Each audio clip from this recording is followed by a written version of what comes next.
Banff. Who was the guy that did All right, it Banff? looks like we got levels, so we should be streaming here in a second. Yeah. So, but to make sure here, we're also going to. Oh shit! Look at this T-shirt, bro. I'm sorry. That's old school. Yeah, that's old school.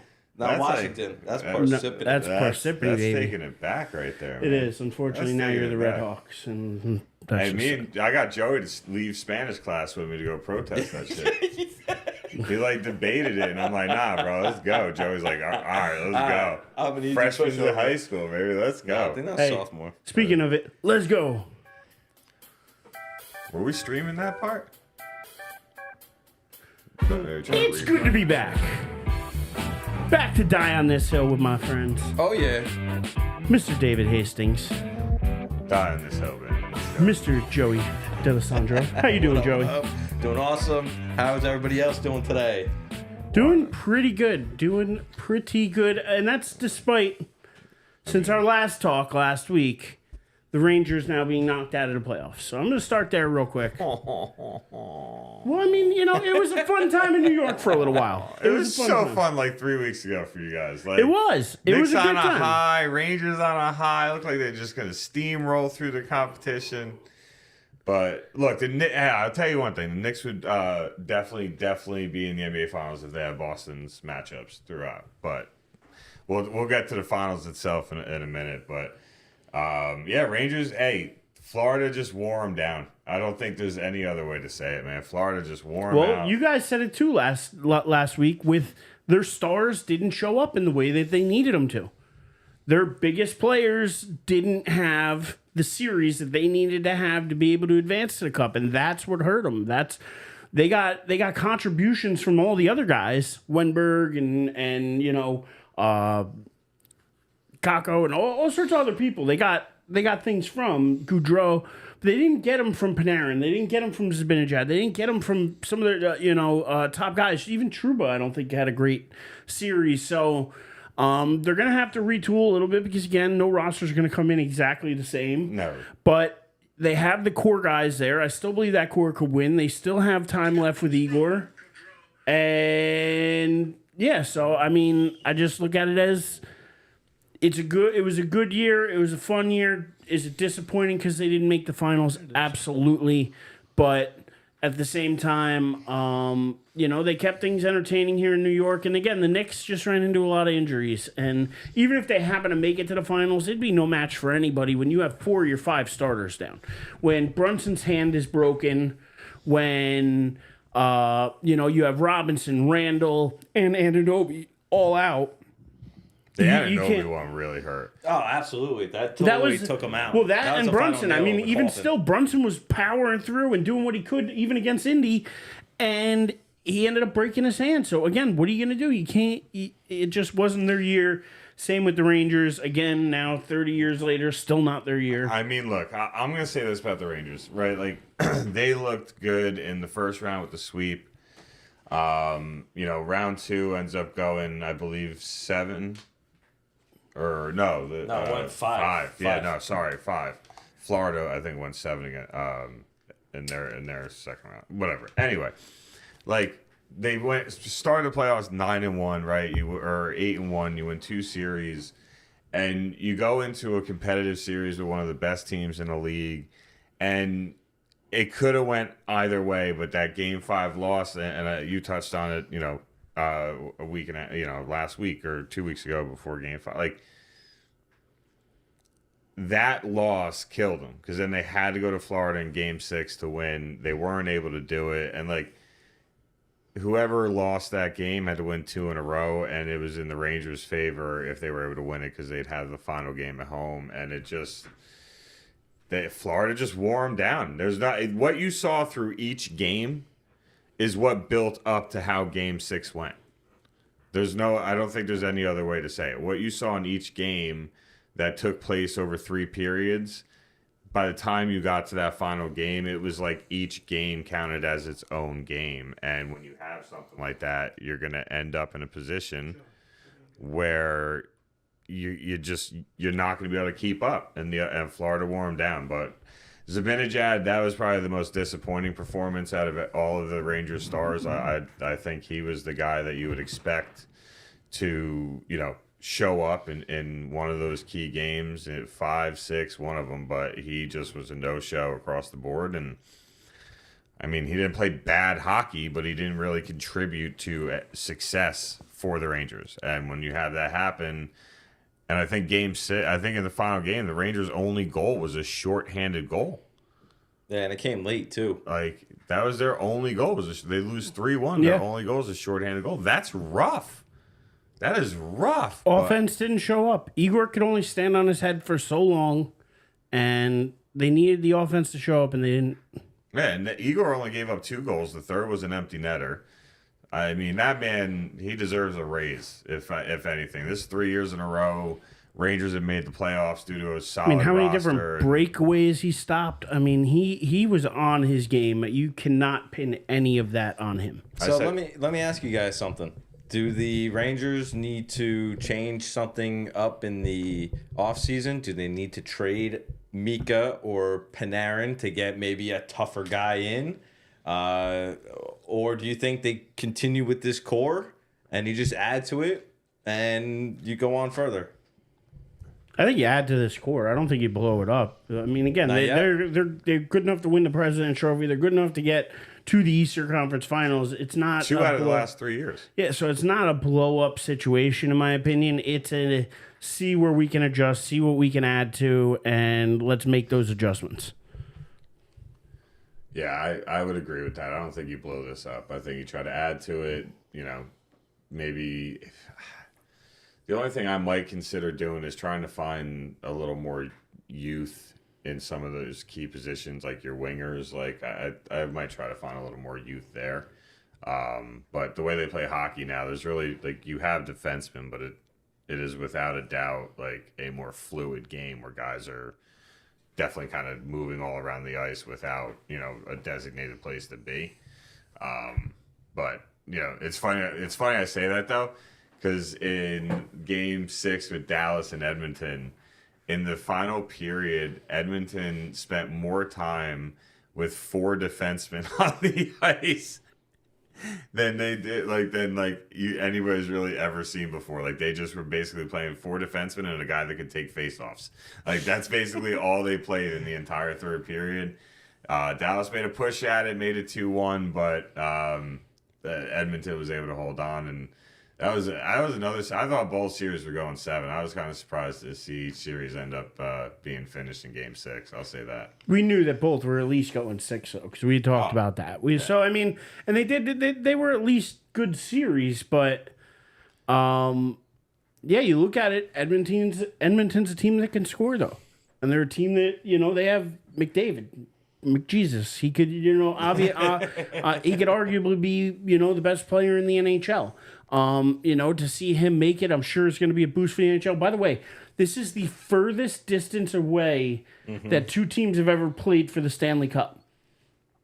It's over 5,000 miles, like 5,400 something miles, because Edmonton's kind of on the west side of Canada, and they're all the way down on the east side of Florida. So it's a distance. So, I mean, when they do have to travel, those are going to be some travel days. Because it's going to be a 5,000 mile 7 to flight. 8 hour flight minimum. Probably more than that. Because you think about it, it's what? From here to Cali's 3,000 miles. Which is like 5-6 hours plane. So you're at least adding another hour and a half to 2.5 hours each way. So yeah, that and not to mention, don't forget you got your time flip too, so that you're gonna be swapping 3 hours each time you travel. Yeah, it's gonna be a series. Yeah. But either way, I expect both these teams to fight hard. It might be Florida's time. If it's not this year, I don't know when it's gonna be their year. Because 2 years ago they went to the. No, last year they lost in the cup. Last year they lost in the cup. The year before that, though, they won the President's Trophy but got bumped in the first round. Yep. So they've been on the come up for a couple years now. They've been in this position. They were here last year. Do you guys think, because I kind of do, after watching them play that Rangers series, do you think it's their time? Because I honestly think that this is probably the best chance Florida's going to have to win a cup. It probably is their time. I mean, you just said it. They've been knocking on the door the last few years, just like the Rangers, except Florida has broken through. And this team is deep. They play a very bullyish style of hockey, which I know a lot of people kind of don't like seeing. I'm personally rooting for Connor McDavid, the top player in the NHL, to get his ring, to get that cup. I really want to see that. Edmonton's been knocking on the door the last few years too. They have a powerhouse, like offensively team. And what's incredible about this Edmonton team, did they start the year like 0-10 or 0-12?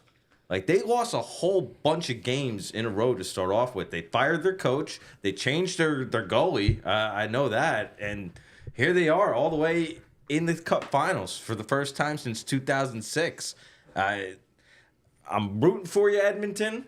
Come on, what kind of American are you? I don't care if it's their sport. What kind of American are you, Joey? It has nothing to do with being American. We're not at war here. It has nothing to do with that. It's just I'm rooting for Connor McDavid, and he happens to be on a Canadian team. That's really what it is. My dude. I can get behind you there, but I'm America. America. I will say I do think it's Florida's time.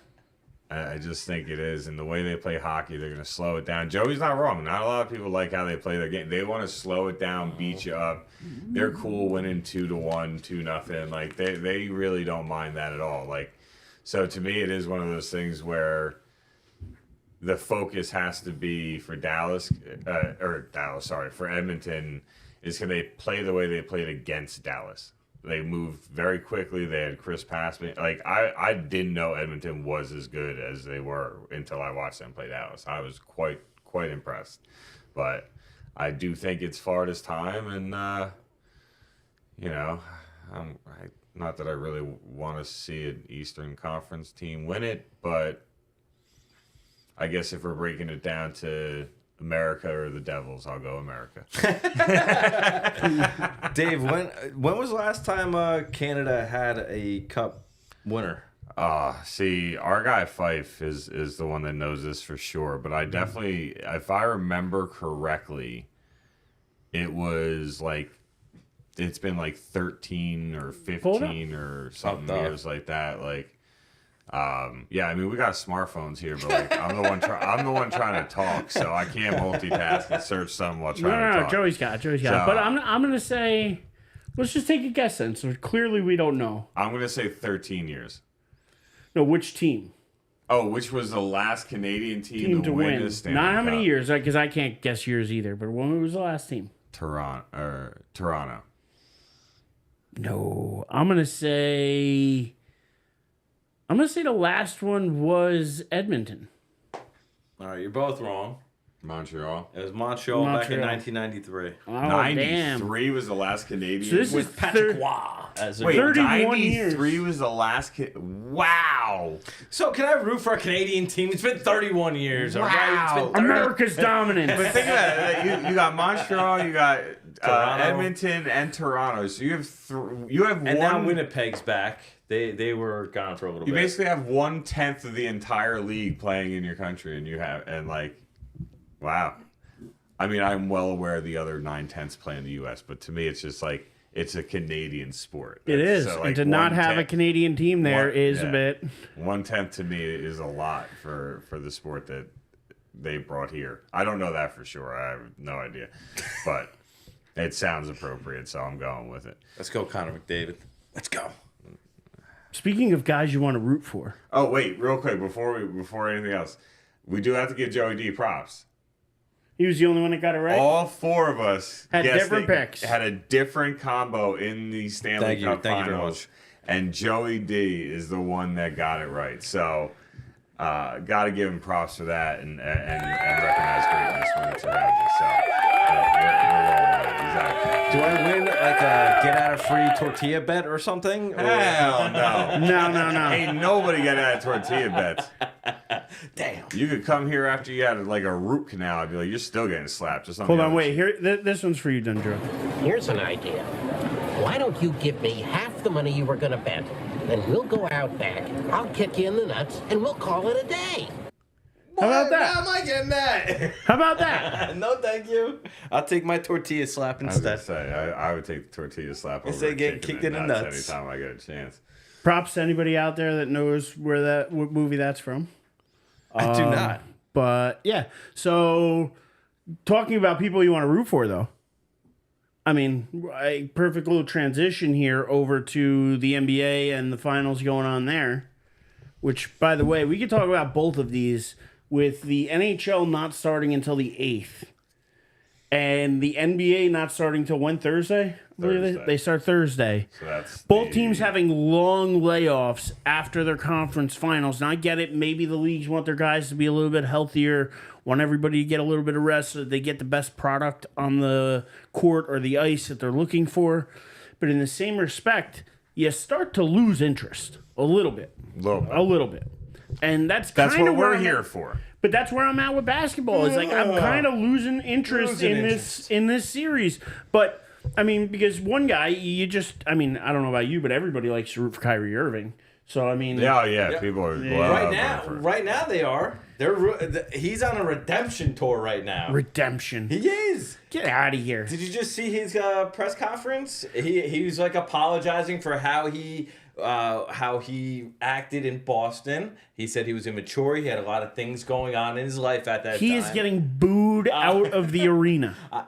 I Tell me that Boston isn't going to absolutely. They absolutely. When he gets absolutely introduced, agree. when they do the starting lineups, he will give. I guarantee you, ESPN, ABC, NBC, Fox, whoever the hell is airing the TNT, whoever's airing the game, I believe it's ABC. Yeah, I think it's ESPN.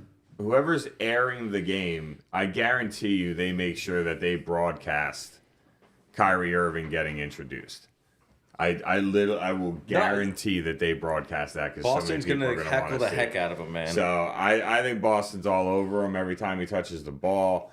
But I will say he's showing signs of maturity. Exactly. This year he showed signs. Now it all becomes show me consistency, right? Like I'm not gonna even go down the path of fool me once. Like we all have known, like we've all seen you fool people how many freaking times. Like until you show it consistently, I'm just not trusting you, and I get that. But I do have to say that he plays really well with Luka. It seems like he really likes Luka, and Luka really likes him, and they seem to get along really well. And, if that's the case, that's a good thing, right? And that's why you see some chemistry. They actually were showing the one play where Luka steals the ball, flips it over to Kyrie. Kyrie throws the alley-oop. That's the most viewed NBA clip ever watched on YouTube.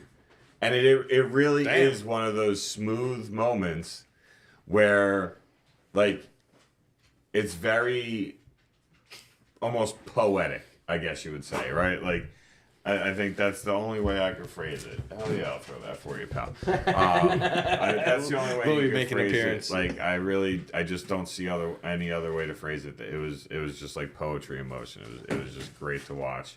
It's a fun clip, and Kyrie has to prove it to me more than just 1 year. And if he can, then by all means, man. Everybody deserves a second chance. He never killed anybody or did anything so asinine that I'll agree with you there. But at the same, he did burn bridges in Cleveland, in Boston, in Brooklyn. Like, this is not that he's just gotten a second chance somewhere else. I completely agree. I just don't know if we've seen anything how he's been in Dallas. And maybe it's an age thing. Maybe it's a timing thing. Maybe it's a teammate thing, a coach thing. I literally, you don't know because we're not inside his head, right? There's just no way to know. All you can do is guess and make assumptions. And he's been well. Let's just see if he keeps it up. It sounds like somebody's in my ear. Somebody is joining us. So we did get a call from our good buddy, Mr. Eric Pfeiffer. How you doing tonight? I'm doing good, thank you. How are you? Doing good. So, we're just we're wrapping up our NHL talk. We touched a little bit on the NBA here, but to go back to the NHL real quick, any thoughts on these finals coming up? Wrapping up? We're just getting started. I got some thoughts on these finals. I think Florida's going to win. All right, so you're with Dave and I. Joey's the lone Yeah. Edmonton guy I'm here. dying on the hill for Edmonton. I don't blame you. You know, they got the greatest player in the world on their side right now, but I feel like Florida's just too deep. But everybody said that about Dallas too. But I feel like Florida's a lot more physical, and their depth is a little younger than Dallas's depth. Edmonton.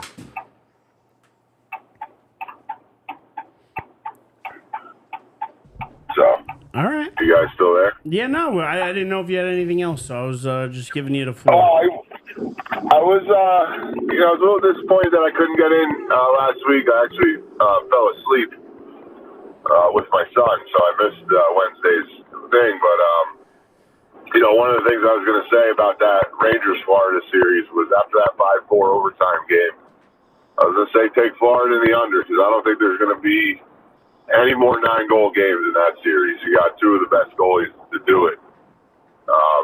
Doing it, and Bobrovsky's been good for a long, long time, and he showed it. Yeah, that was crazy. The way I said it before, you missed it. I was saying that like what you saw throughout the games that we watched those two teams play, it was Florida wearing them down as the game wore on, and I felt like when you watched Game 6, it was like all of those games kind of did the same thing. Instead of playing 3 periods, it was just 5 games of Florida just wearing them out, and that's how you ended up with the 3-1 win. And to think that the Rangers' only goal was shorthanded was more proof to me of just how exhausted Florida was able to make New York feel by the time they were playing that 6th game. There was a stat that popped up during that game where Florida had killed off 32 of their last 34 penalties. Like, that's unheard of, but having that good of a penalty kill and playing that style of hockey, it goes hand in hand. You know, they're not afraid to take penalties because they feel like they can kill it off. And if they don't kill it off, they feel like they can grab one on you 5-on-5 or use some speed to draw one and get one on the power play. So their special teams in 5-on-5 was just out of this world. Honestly, and I try and say this as unbiased as possible. You guys know how I feel about the Rangers, but I try and go into these hockey talks without any bias.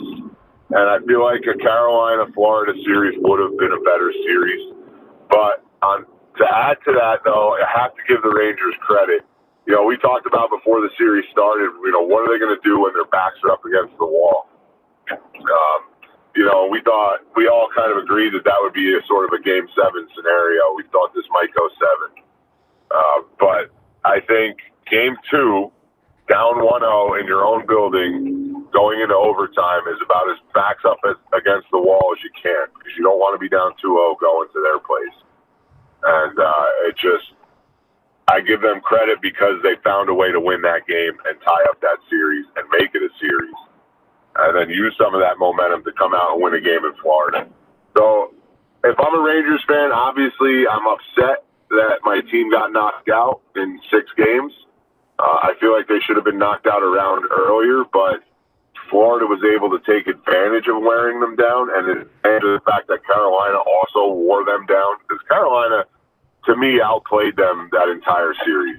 So I feel like that would have been a more physical, more evenly matched, depth-wise series would have been Carolina-Florida.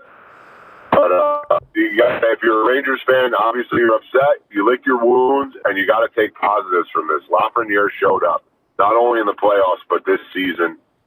If you can get a preseason prop bet to, him be a 30-plus goal scorer next year, I think you jump on that.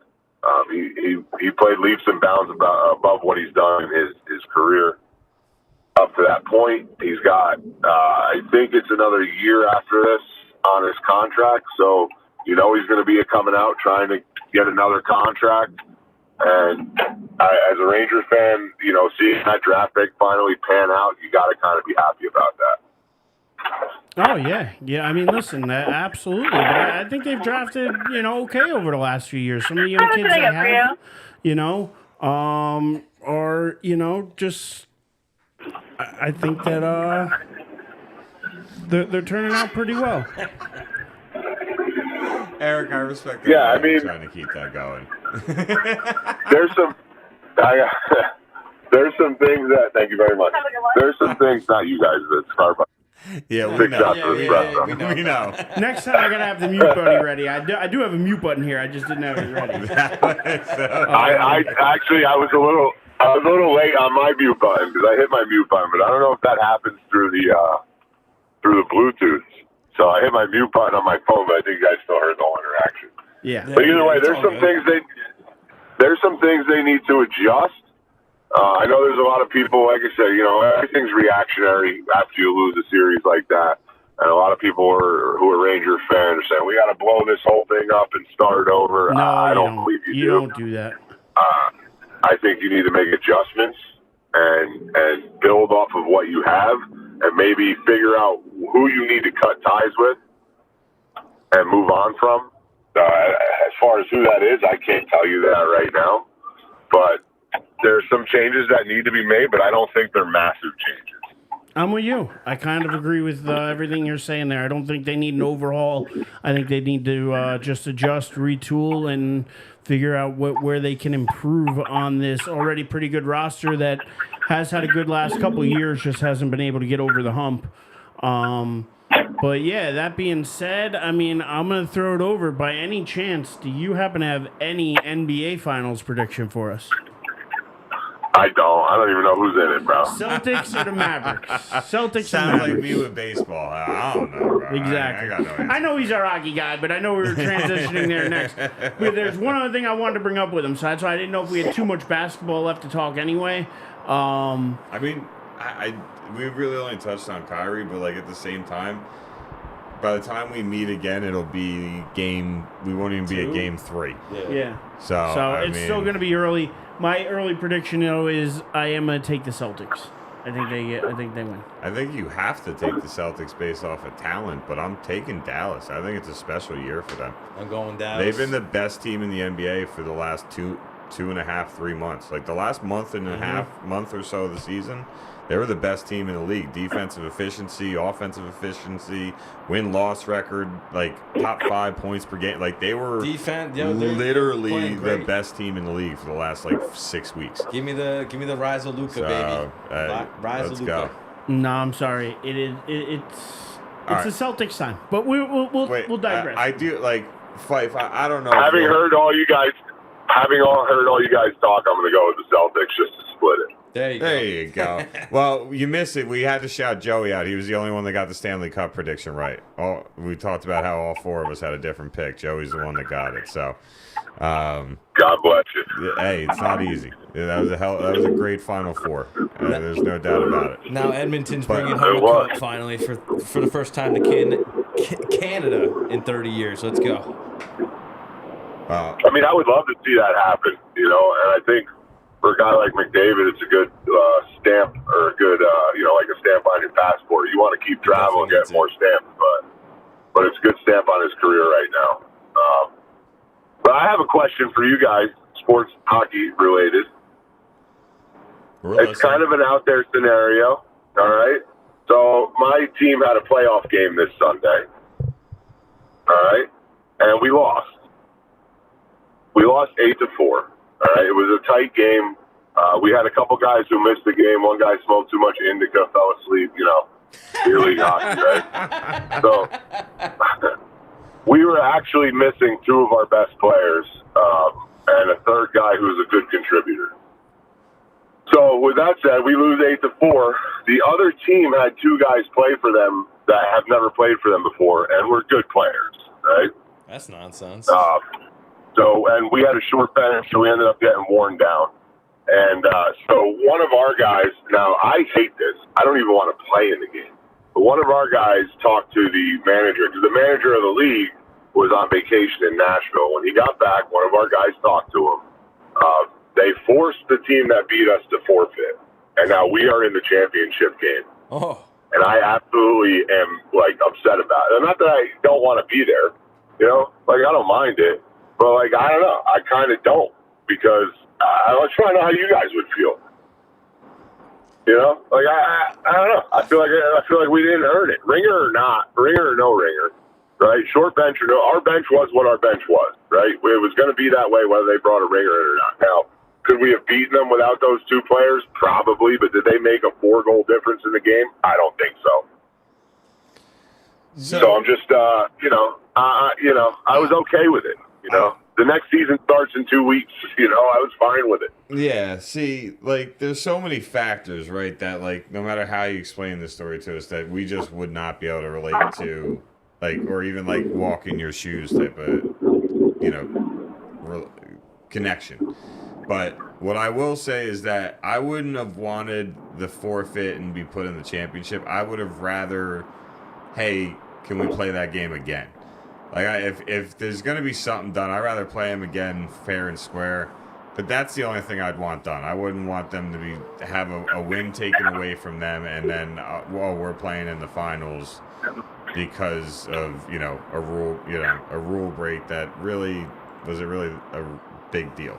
So I feel where you're coming from on that, but like at the same time, if season's starting in 2 weeks, like I don't give a crap. Like I'll take a 2-week break. Heal up. And they put that rule in place not only so that you can't bring in people who aren't on the team, but if you have people that you have on your roster that don't play at least half the season, they're not allowed to suit up for playoffs because that happens a lot. Where like a team will say, "Hey, let us just put you on the roster, come play a game or two, and then we'll use you in the playoffs."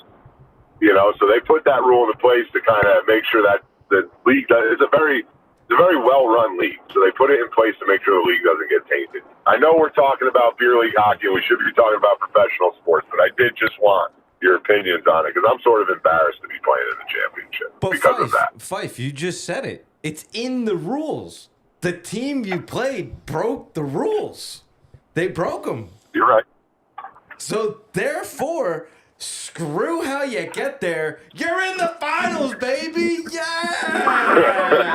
See, I'm kind of with Joey. I'm gonna die on that hill, and I'm gonna say that they broke the rules. They cheated. They if the rules are in black and white, this isn't something that's got to be interpreted, and they clearly break the rules. Then you should not feel bad one iota about being in the finals. Plus, this right now, you may get those two top guys back, maybe that third contributor back, and now all of a sudden maybe you win it. And now you go into next season as a number 1 team. Woo-hoo!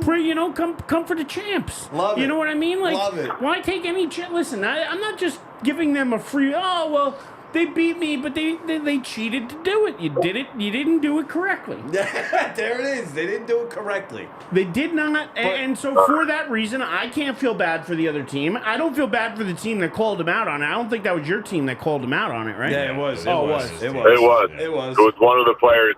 So the game got a little chippy, and we have a young guy on our team who gets a bit emotional. He also works at the rink, so I'm pretty sure he was the one who brought it to the attention of the guy who manages the league and manages the rink. So, you know. Well, Fife, I totally get it from as your an point of emotional view, guy, that he's allowed to be emotional. But again, if you're going to get emotional and chippy with somebody, at least know who you're doing it to. And if you're going to do it that way, then you've got to also know that there are repercussions because you're not playing right. You got two guys on your roster that shouldn't be there. Then guess what? They shouldn't be there. And your bench should be a little bit short that night, kind of like your bench was short that night. Their bench should have been short, those guys. Yes, they should have been. Back no more. So, to me, they had an unfair advantage when they played you, regardless of whether it was worth 4 goals in the game or not. And I'm sorry, you've got to do things the right way. I mean, I play in the Dart League still and stuff, and in the Dart League, the same rules apply. You've got to play at least through half of the year. Otherwise, you're not eligible for the playoffs. And you can't just show up in the playoffs. It's because otherwise, like he said, every team would do that. You'd have a couple guys on the roster that showed up once or twice throughout the year, and then playoff time comes. They're unbeatable, and they're your best players. And they're your best player. It's not right. It's not, regardless of if they did it innocently or not. They did it incorrectly, and because of that, I don't feel bad for them. I don't either. So go ahead. Well, I think they knew the guy was in Nashville too. So that factors into it. Like they knew he was in Nashville, so they thought they could get over and pull a fast one. And we did have every opportunity when we were short guys to have some guys fill in for us, but because it was the playoffs, we didn't to play by the rules. And therefore, you guys earned your right to the finals. Let's go, bro. Congratulations. I know you might feel a little dumbfounded by how you got there. It doesn't matter. You guys didn't cheat, and you're there. I also accepted the fact that it's a Sunday in June and it might be a nice day. And, oh, well, we didn't make it. Maybe I can go outside and do beer drinking things or things with the family. Instead, I'll do beer drinking things in an ice rink. There you go. There's worse ways to spend your time, my friend. You're right. When's the game? So sorry I wasted so much time on beer league hockey. We love you for it, It's all right. You wasted about the same amount of time as the next thing I wanted to bring up. And we'll go back to the finals later, the NBA finals later. But I got to bring this up while we have him on the phone because I wanted to bring it up with you guys. Tell me you guys have heard Darren Waller's breakup ballad. Did not. Darren Waller's breakup Him and ballad? Kelsey Plum I saw got the divorced. intro for. I thought I saw somebody you with tell like me a you've heard gif it. of it. No, I never heard. I gotta tell you, I might just play it, and we're not monetized anyway, so who really gives a crap? But like, I think I'm just gonna have to play this song for you guys, because if you haven't heard it, Darren was Not heard of it. Is it like his retirement song? no, or this just is him and Kelsey Plum, who broke up. She's a two-time WNBA champion with the Las Vegas Aces. Pretty girl too. I mean, I think he was doing well for himself. Somehow he screwed that up. I think he cheated. I think it was him. I think he cheated. I don't know. And I think that's why it ended. And now he writes this like song, and in the end, she's like stabbing him in the back, and he like died. It's absolutely atrocious. Oh my! And I'm gonna play it for you. And this is why he's retiring. It's very bad. It's but yeah, it can't, like I'll let them listen to it. I'll torture them with it at the end of the show. But I mean, how bad is it? I mean, he should retire after that, right? Because I don't know how you step on a field because every defensive person that lines up against him would be is singing going to that have song. all the ammunition they need to get in his head for the rest of the year. Like, You're right. Well, and it was so auto-tuned, it was ridiculous. And like You ever every heard some other verse, auto-tune like I'm this telling you right now, T-Pain? yeah, every other verse is an auto-tune. Like it's I'm actually kind so of shocked bad. you haven't heard it. It's so bad, dude. After the show. Like terribly bad. I mean, I saw and heard people talking about this thing, but like I Same. just didn't know I what heard it he was. got I a, thought it was he retired, and honestly, I just didn't even think it was We're that going big to of a end the deal. show with it only because I don't want to lose listeners now. If anybody happens to tune in and they hear that song, they're instantly shutting YouTube down. They're like, all right, we're done here. We don't got to listen anymore with those Spotify guys. stream shut off. iTunes stream shut off. Hilarious. We're done with those guys. Oh my So, lord! That's But great. yeah, I figured you had to have heard that. And apparently he had another song come out as well. I haven't had a chance to listen to this second song, but he's got to be getting ready for his post-retirement My man's career, trying right? to be like Montel Jordan, like some But I thought- athlete, just music.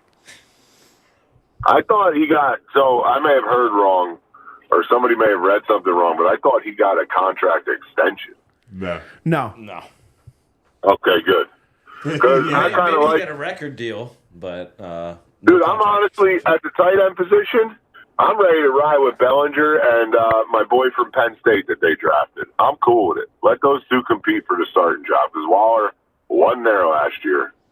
So let's just continue on without him.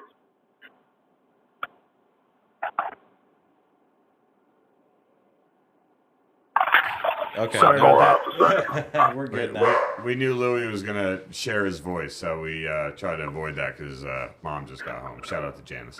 What up, Janice? Lou Dog wants to be on the show, man. Oh, Lou he's Dog's already on the send show you all that. day. Don't- Yeah, he already gets camera time, bro. He just jumps up here, just gets his pets, and Cool. the worst Cool. though Well, is don't when he's censor him. below camera and I pet him and I notice my arm going back and forth. It's not a good look. You guys, make up make that what you want it.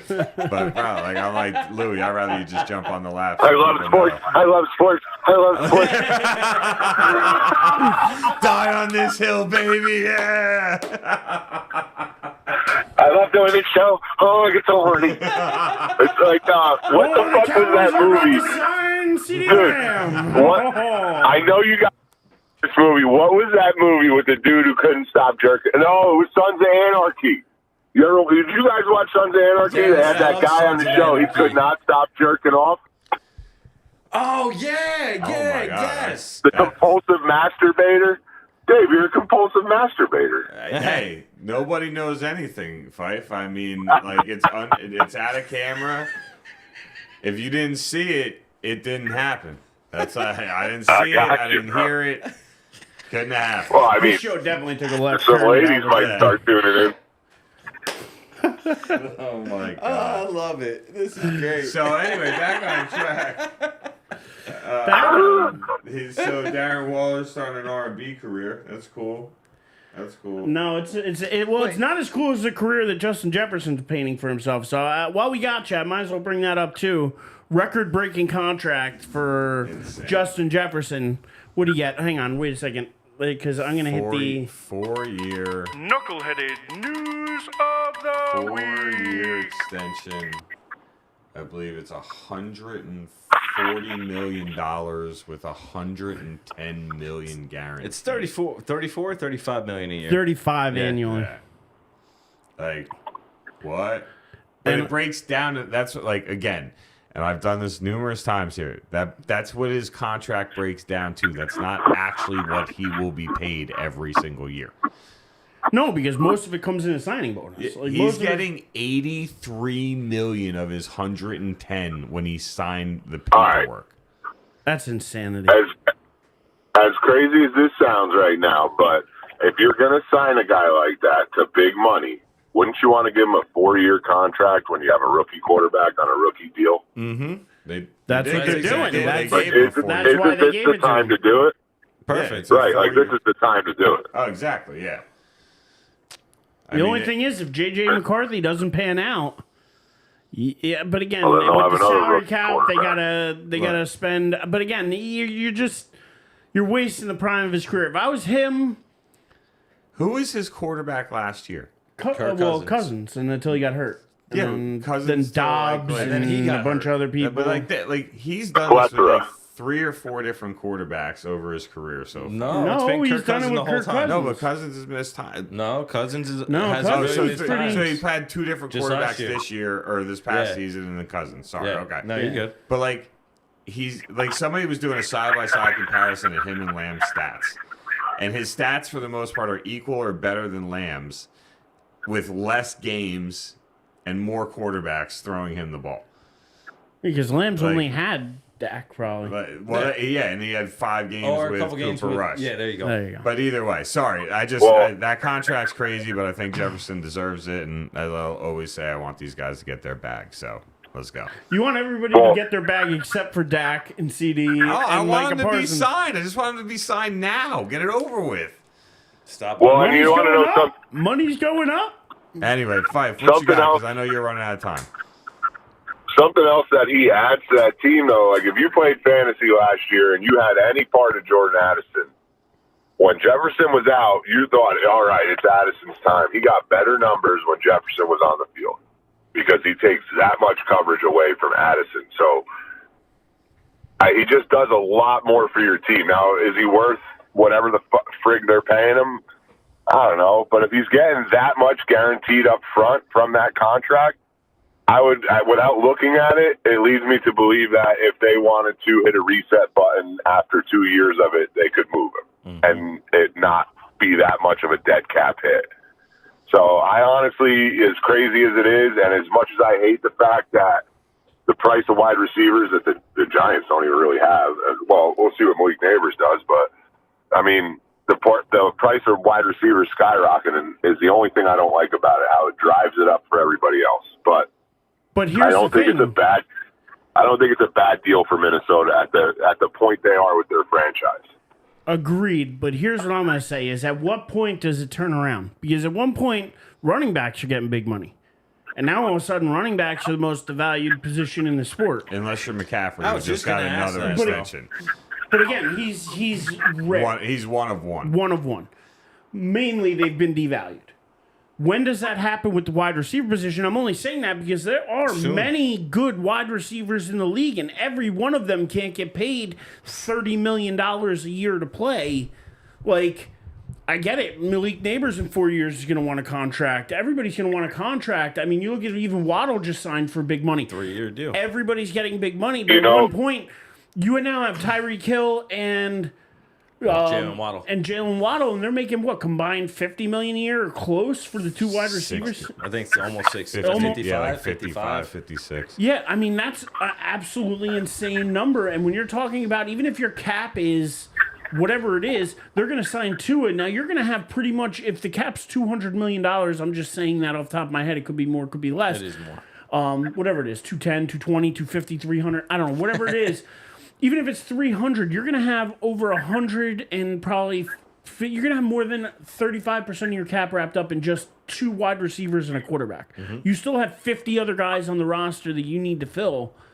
And to me, it just doesn't seem sustainable for... It does a little bit for me for quarterbacks because I still think that overall that's the most important position on the field, bar none. But outside of that, at some point, the wide receivers have got to come back down to earth because there are a lot of good wide receivers in the league.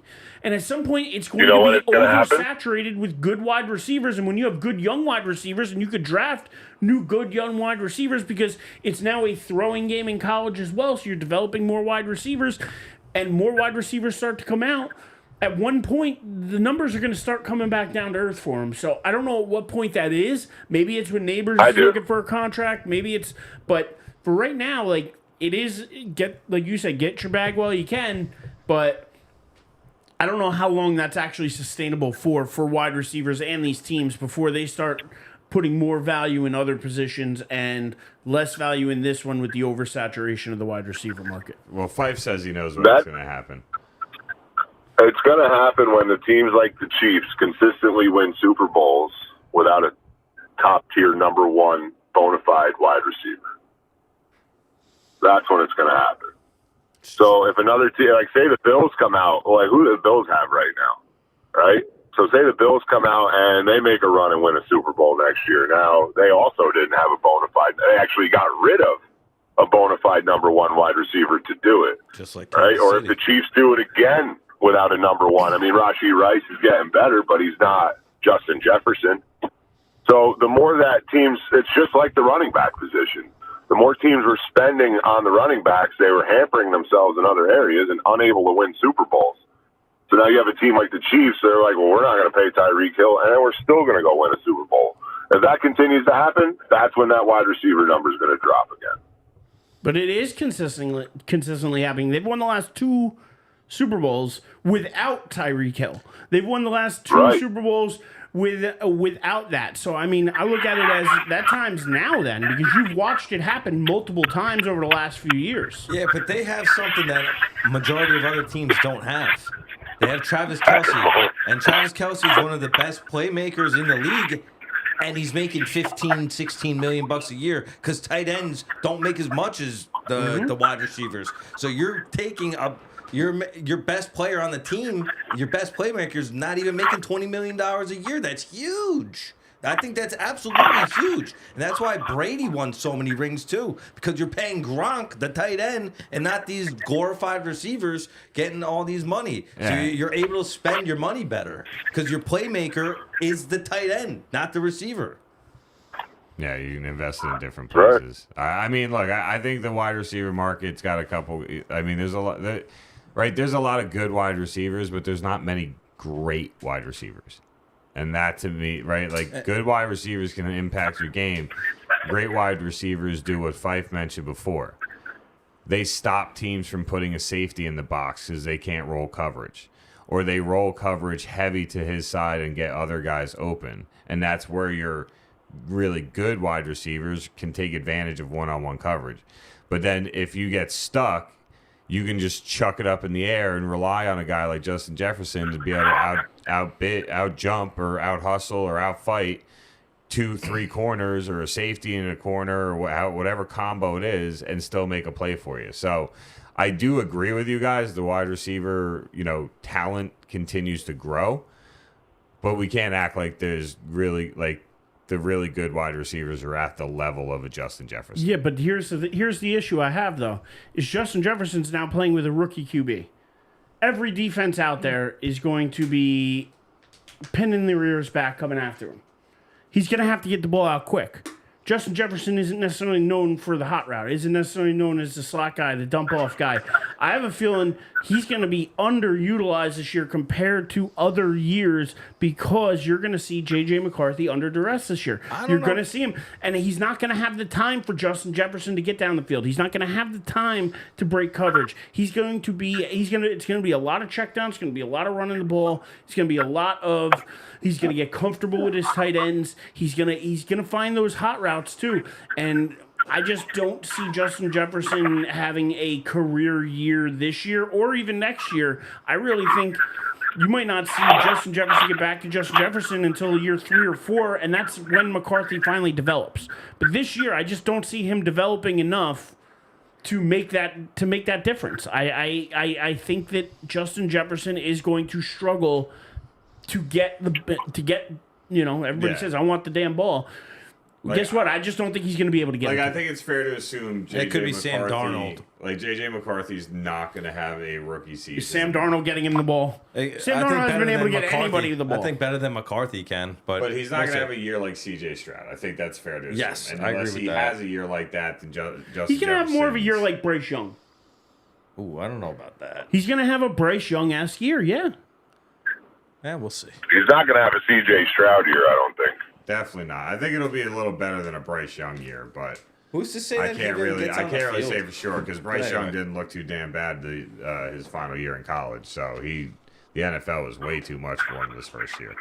Not with that, and they just they had nothing around. Yeah, that team sucked. But either way, I know you got to get off to. Yeah, I got to walk in. So, I got three things to leave you with.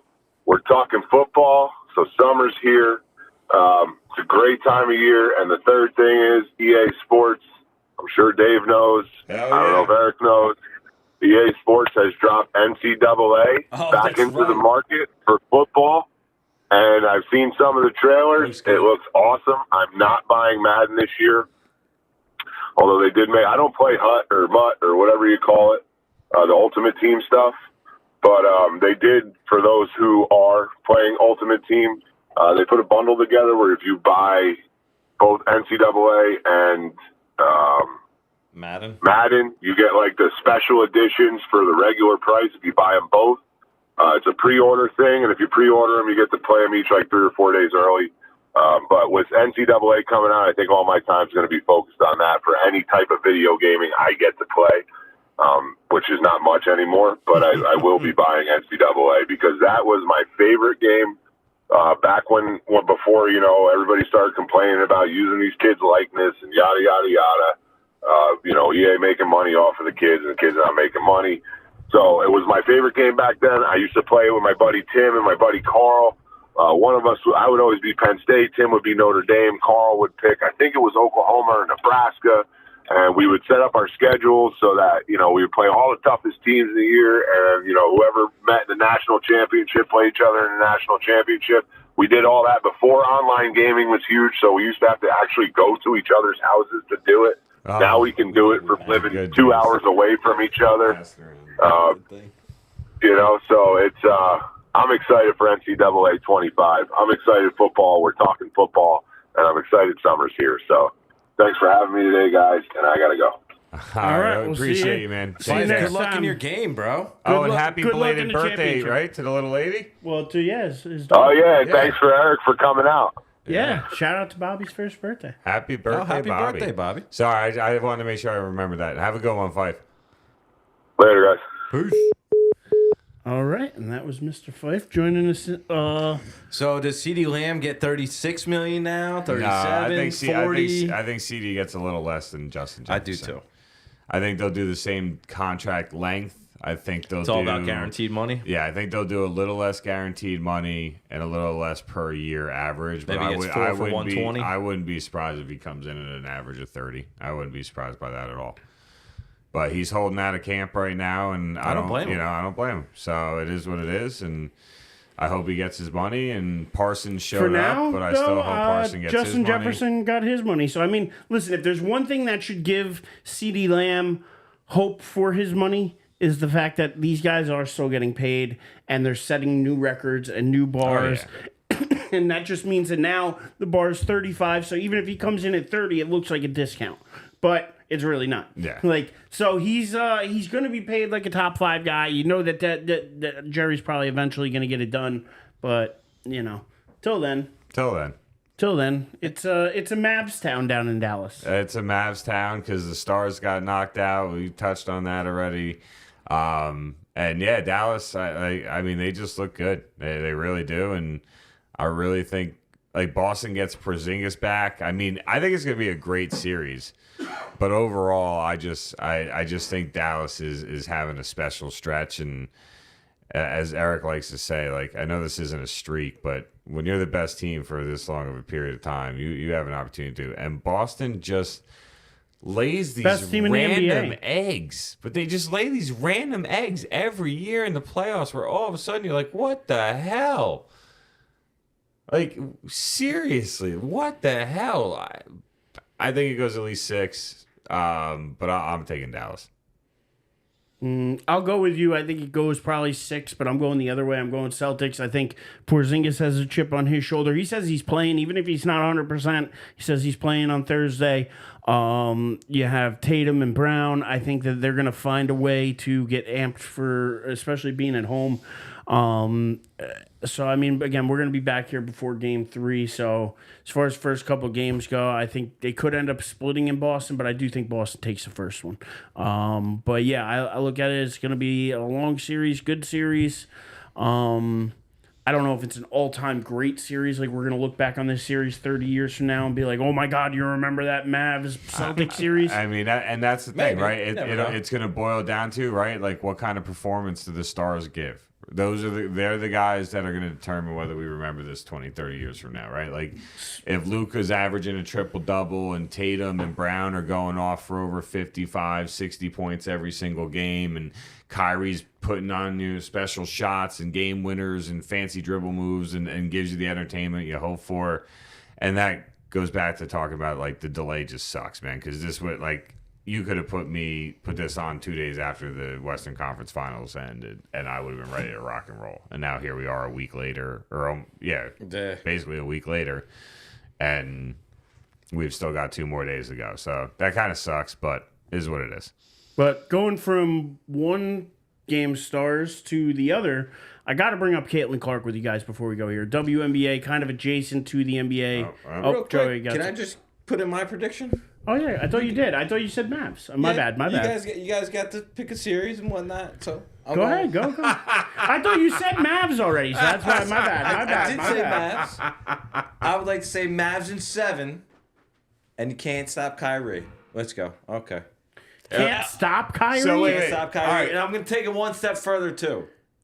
Because of this loss for the Celtics, they blow it up. Either Tatum or Brown will not be on the Celtics next year. One or the other. Really quick, Finals MVP. Are we all Luka, or are you gonna say? Because if you're saying that you can't stop Kyrie, are you gonna go with Kyrie? Nah, I love Luka, bro. He averages like a triple-double. He's a freaking nature. Yeah. And he does it as if the Celtics win, I'm picking Tatum. And you think? Well, yeah. I get. All right. So me and you are Luka. I'm going Luka or Jaylen Brown. All right. I'm going Luka or Jaylen.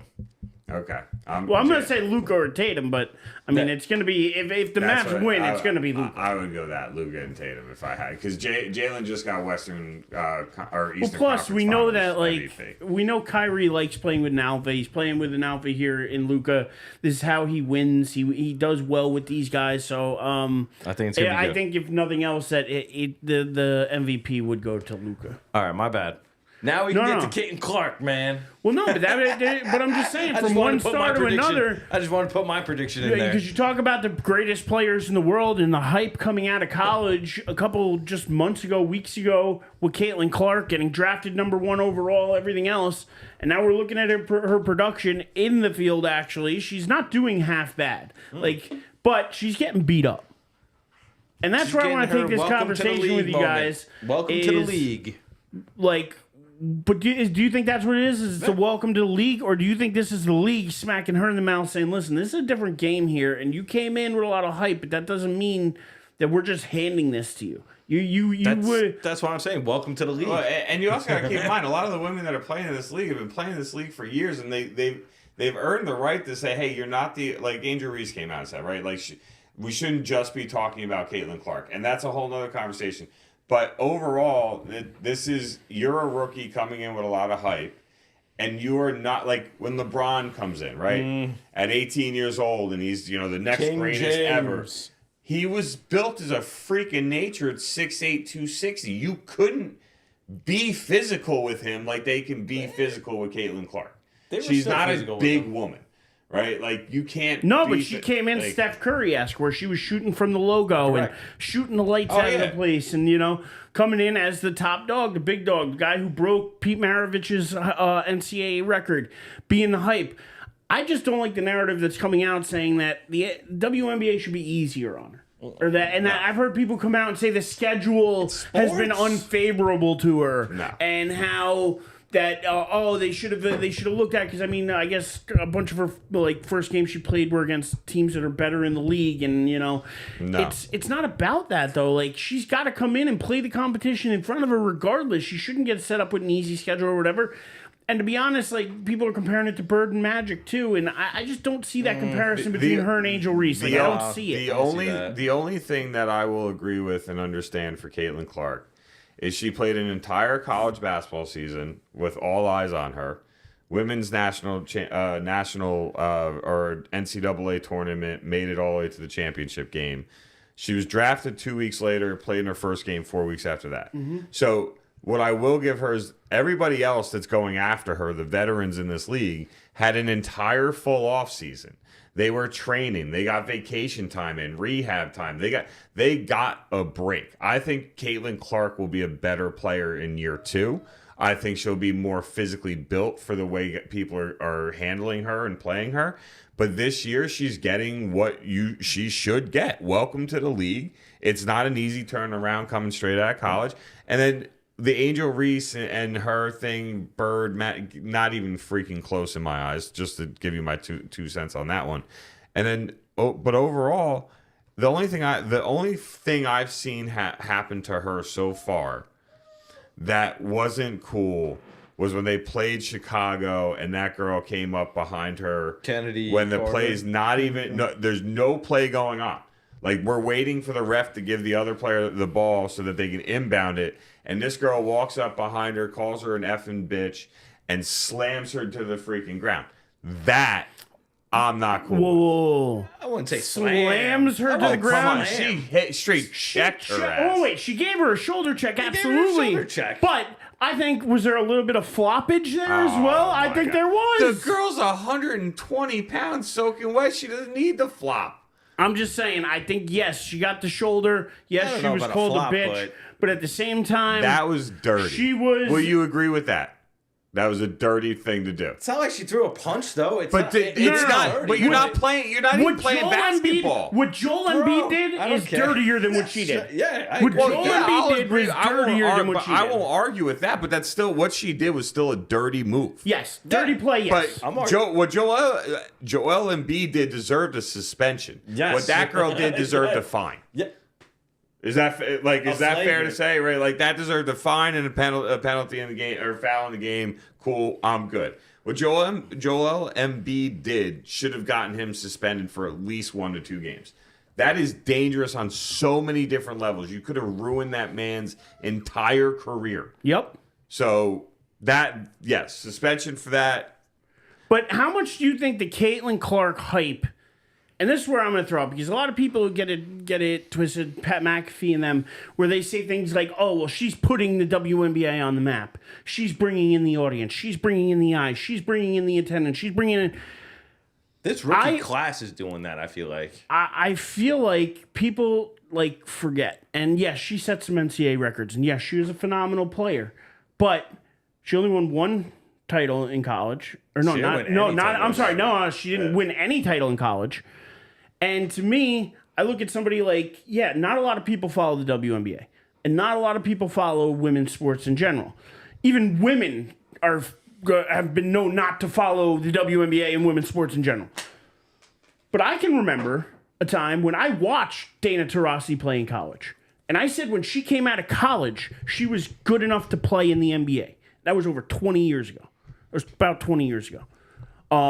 She's that damn good. She was that damn good. And She's I still believe that. And still rocking in the WNBA. I still believe it to this day. She could have played point guard in the NBA. She was that good. I'm telling you, I watched her. She didn't get the love she deserved. So that's why I feel like I watch her. People like Lisa Leslie that built this thing. People like Cheryl Swoops and Rebecca Lobo. Those guys, they're the building blocks of the league. Yes, they're the ones that built it. So I think when people come in and say, "Oh, Caitlin Clark's putting the WNBA on the map," it's a bit of a slap in the face to some of these older people that actually really did put it on the map. It's not their fault that you didn't tune in and watch. They tried to be as entertaining as possible. But whose fault is it that people are tuning in and watching? But again, this is where I'm going to throw it out to you. That I think it's because of the TikTok generation. I think it's because of the shorts, the reels, the this, the that. People like watching the logo threes. Takes 8 seconds to watch somebody, from the half court. I think it's the NIL. I think that's honestly helping everything. NIL, all of it. But I'm just saying, you never had this stuff. You didn't have social media 25 years ago the way you have it now.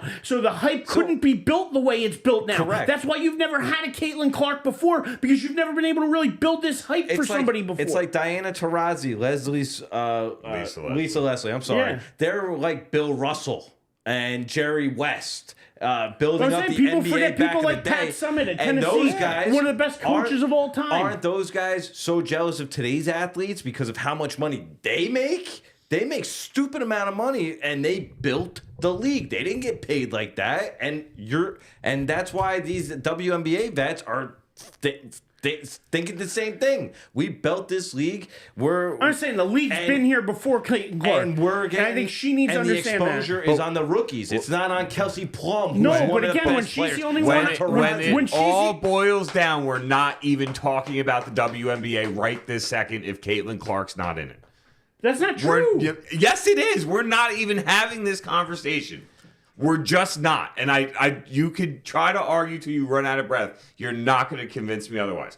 Now, with that said, Angel Reese and these other players that came out in this draft class deserve attention as well. They deserve to draw ratings. Mm-hmm. They're also helping sell out stadiums.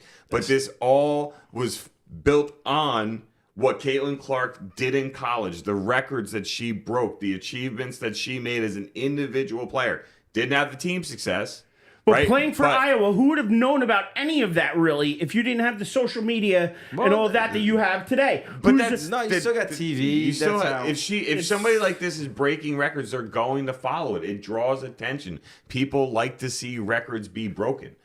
Like, I could care less about baseball. I watched Cal Ripken's start where he broke the record and watched him drop the numbers down on the building. I watched the beginning of that game. I didn't watch the whole game.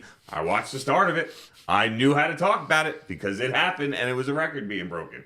So the WNBA, no disrespect, but if you watch the games, they are very competitive, but it doesn't have the same entertainment level for me as the NBA. I would not be talking about the WNBA if Caitlin Clark didn't do what she did in college and then played in Indiana, knew she was going to be the number one pick, knew she was going to get picked by Indiana. All the stars aligned perfectly. It's not her fault this happened. She earned all of this, including the 2-9 records, yes. The veterans that are going hard up against her. And you can't tell me 2-9. They had the number one pick for a reason. They're not a good basketball team. Nope. So it's not. She's not going to step in and all of a sudden make them 9-2.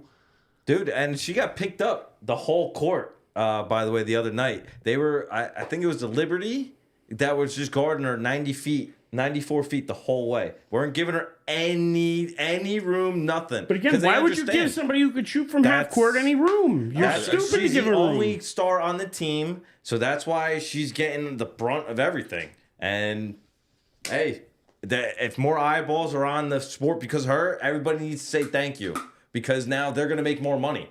In 2 years, when their TV deals are up and they're looking to renew the contracts, As long they're as she's good. as long as she's she shits good. the bed down there. Fuck.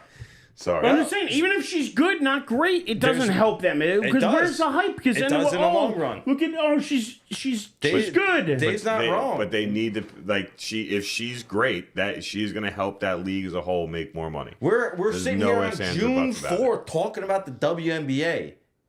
Granted, said that's that a few mainly weeks because ago. football hasn't started. But still, only 11 I'm saying, teams in baseball over 500. Like, mandatory OTA started this week. We could have pulled crap from that. If We haven't even come touched on. baseball yet, and we're talking about the WNBA. Oh man, if you guys are doing baseball, I gotta be. I out know, on I it. know, I'm So, just saying. All I'm gonna do is high five Joey on our Yankees start. I don't mean to be rude. I do apologize. AL batter and pitcher I of the just want month. Caitlin Clark to have a little slice of humble pie because it doesn't seem to me getting like it. she And does. she's gonna get it. I all think When she she's did. flashing Yep. pictures on a private jet when no other team can fly private yet and do all that, to me that's not taking the humble pie. Why do you thought got to they all post that have picture? charter Why flights. do I you? thought they all don't have all charter No, flights. she's the reason the They all league have has charter charter flights. flights. They don't have charter. Yes, they do. They all do not have charter flights.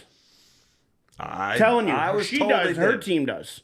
Not every team's got charter That would flights. make no sense that her team does, and the champions, the Las Vegas Aces, Flying do coach. not. That makes no sense. Look it up. I'm telling you. No sense. But anyway, we're not here to die on I'm that just saying. hill. I think she needed this smack in the mouth. I think she needed to be put This in her whole- place a little bit because if she is the star everybody thinks she is, she's going to rebound from this. And like you guys said, year 2 is going to come back and be a beast. Hope so. Year 2 is going to come back, work all off season to either physique up, do whatever she's got to do to gain in the physicality. Did you Google it, Dave? Do all the I'm showing it WNBA to teams? him. Teams have generally flown commercial. Yeah. Read the first sentence, bud. What does the first It sentence started say? this year. The WNBA launched a charter flight program for the entire league. Thank you. Boom! Dynamite! How about that, We're gonna Aaron, revisit Aaron this. Judge and We're going to the revisit this Yankees? because I don't think that that's Boom! what's happened. It started this season. It started this year. I don't think it actually did. I think that there's some hiccups there. I think some teams haven't Oh, always been all right. traveling Take that the way. tinfoil hat off. All right. But either way, there's just one way. So, but real quick before we end the show, because we're about to end here. So, Joey, everybody, it's been eventful. But why don't we tell them It's where been you fun. can find you, just in case they want to talk to you in between when you're here and when you're there. Well, Joey, tell them where they can find you and then explain But because obviously me and Eric were like, nobody understands. I am Joey Doth 47 on Instagram. Doth meaning die on this hill. my It's an man, acronym. my man. Died on a whole bunch of hills today, Let's my go. friend. David Hastings 23 on X and yeah, Twitter. No, X. I got it right. Damn it. Shit, I like doubted myself. And Eric, where right can away. everyone Pella find you? Windows. Tested for Everyone can find me at The Living Legend on Twitter or at Die on This Hill on YouTube. And yeah, or you can follow Louis here. He's at Louis Aussie Dude on Instagram if you want to. We're going to have a little different exit music today as I have to play this for them on the way out. Sweet. So while I do that, Oh. yeah, I gotta play it through this. So give me 1 second here because I don't want to play the Sweet. I don't want to play the commercial before it. So I'm gonna just try to. And people, come join us in the chat room sometime. You know, we only get a couple people here and there. We'd love to get a little. We like talking to you. Would love to get Also, some. feel free to opinions like, to die on. subscribe, share, do all those fun things as well. Shout out to Spotify, Mike. Apple, YouTube. Shout out to Mike. Do all Not those- as I Mets though, and I haven't brought them up because they've been atrocious. It just he was But, his delivery of got it. do all those things. But all right, let's hear it. Well, Darren Waller's about to do all the things right now. So while he does, I'm gonna make these guys listen. And till next week, Feel free to sign off, people, if you don't want to go through this experience. feel free to Die on this hill. And don't be afraid to have an opinion, but do be afraid to sing like this guy All right, does. but real quick, what is the name of the song? Give the artist. Name of the song is Who Knew? Who knew? Who Knew? By Darren Waller. Her Perspective, in parentheses. This is the official music video I'm going to show you guys.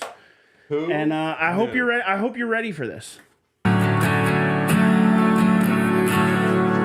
know, in life, it's hard to love. It's hard to be free. It's hard to give all of your soul and have your heart broken in return, but it's time. Take your time ahead. Just take a time out and feel the nights we opened up and we knew how much that you and I were real. How long I gotta climb up this hill. I'm tired and I wanna be still. Imagine if we fell out of tune. Cause fuck, Dead who serious, knew bro. that He love posted could this kill? online. This is what he did to himself. Whoa, whoa, whoa. Gotta love you,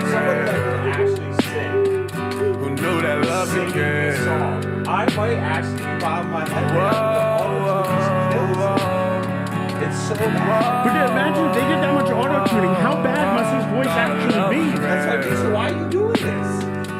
All these things sound like a live performance. Dude, how can you not retire after this? How can you not retire? He has. That's the game. If you take your time, you feel the weight fall off.